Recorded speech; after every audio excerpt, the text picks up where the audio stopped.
নেতাজি সুভাষচন্দ্র বসু বলেছিলেন, আমাকে সবচেয়ে বেশি উদ্বুদ্ধ করেছিল তার চিঠিপত্র ও বক্তৃতা। তাঁর লেখা থেকেই তাঁর আদর্শের মূল সুরটি আমি বুঝতে পেরেছি। মানব জাতির সেবা ও আত্মার মুক্তি, এই ছিল তাঁর জীবনের আদর্শ। মানব জাতির সেবা বলতে বিবেকানন্দ স্বদেশেরও সেবা বুঝেছিলেন।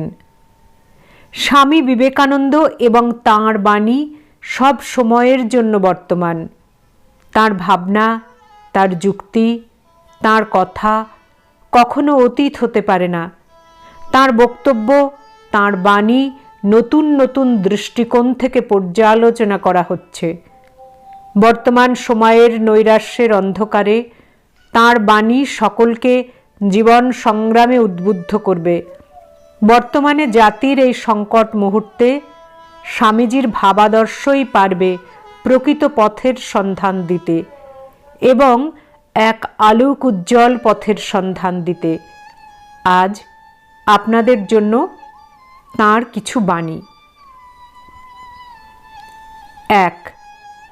নিজেকে উদ্ধার করো নিজের দ্বারা।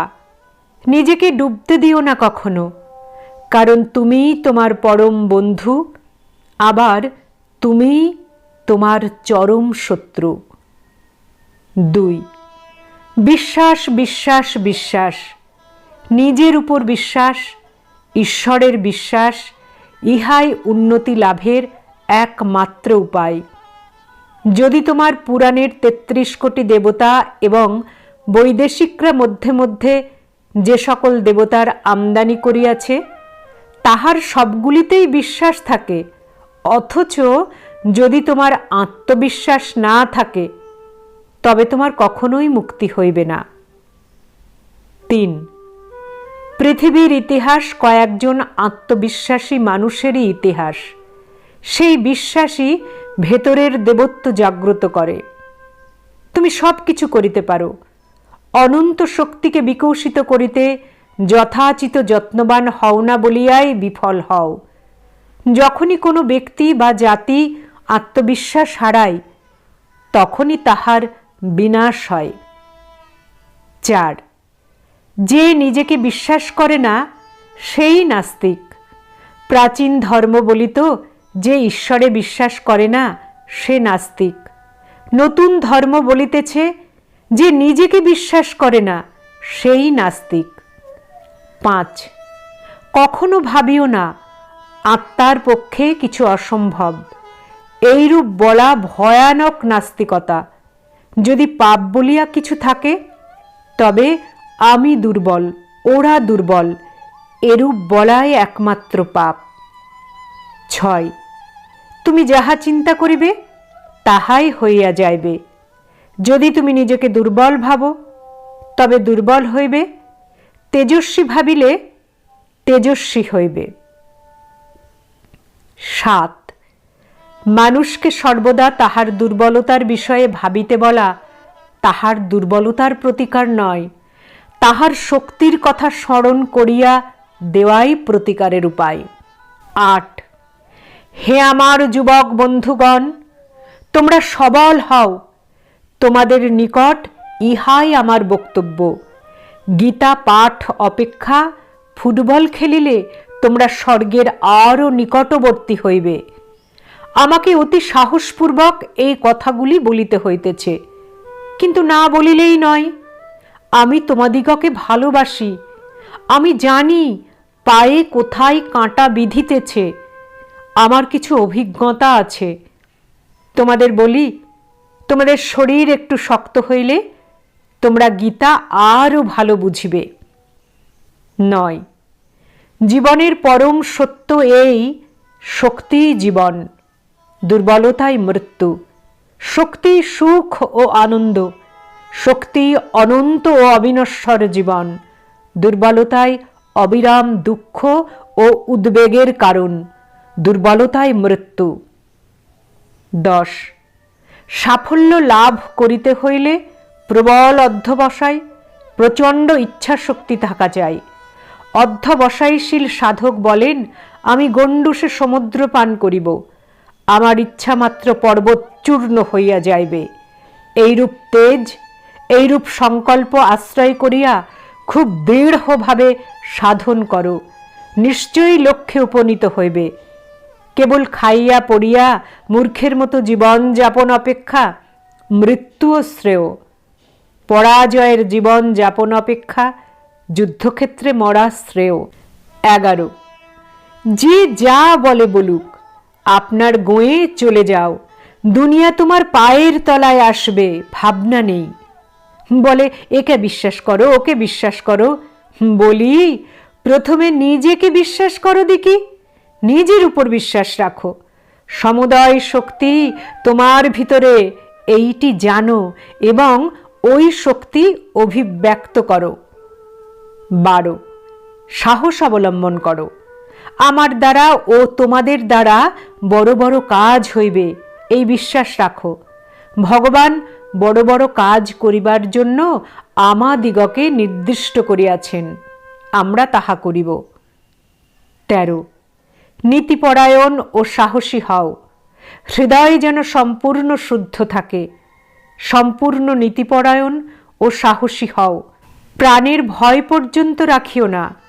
ধর্মের মতামত লইয়া মাথা বকাইও না।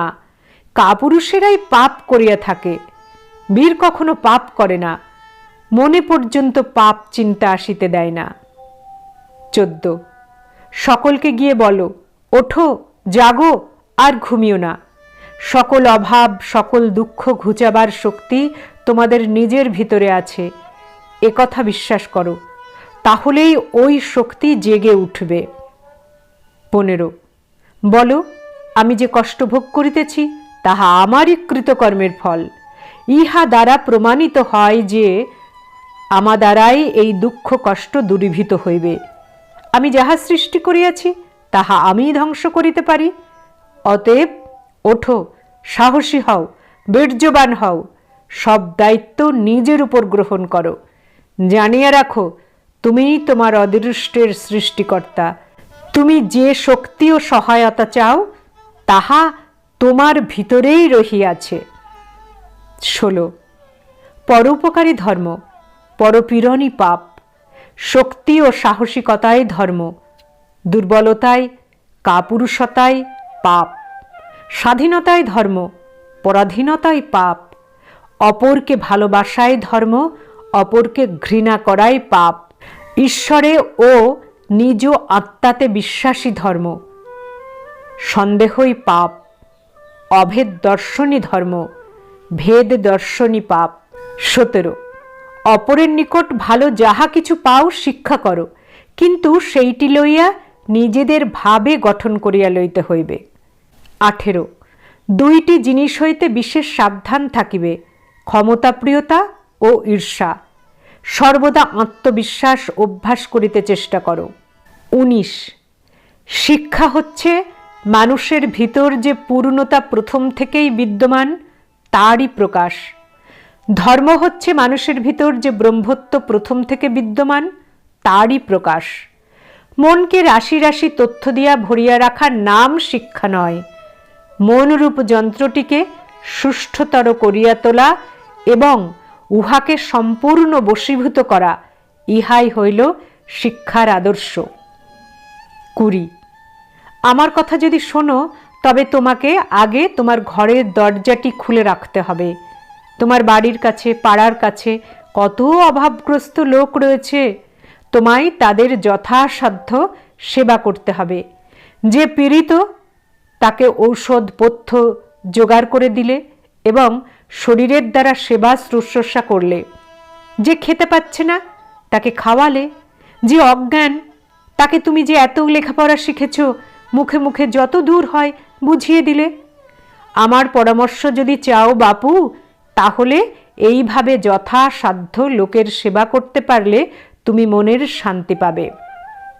21, মেয়েরা প্রত্যেকেই এমন কিছু শিখুক যাতে প্রয়োজন হলে তাদের জীবিকা তারা অর্জন করতে পারে। শিক্ষা পেলে মেয়েদের সমস্যাগুলো মেয়েরা নিজেরাই মীমাংসা করতে পারবে। বীরত্বের ভাবটাও শেখা দরকার। এ সময়ে তাদের মধ্যে আত্মরক্ষা শেখা দরকার হয়ে পড়েছে। দেখো দেখি ঝাঁসির রানী কেমন ছিল। আশা করি স্বামী বিবেকানন্দের এই বাণীগুলি আপনাদের জীবন বোধ তৈরি করতে সাহায্য করবে এবং সহজ সরল সুন্দর একটা জীবন তৈরি করতে সাহায্য করবে। ধন্যবাদ। সকলে ভালো থাকুন।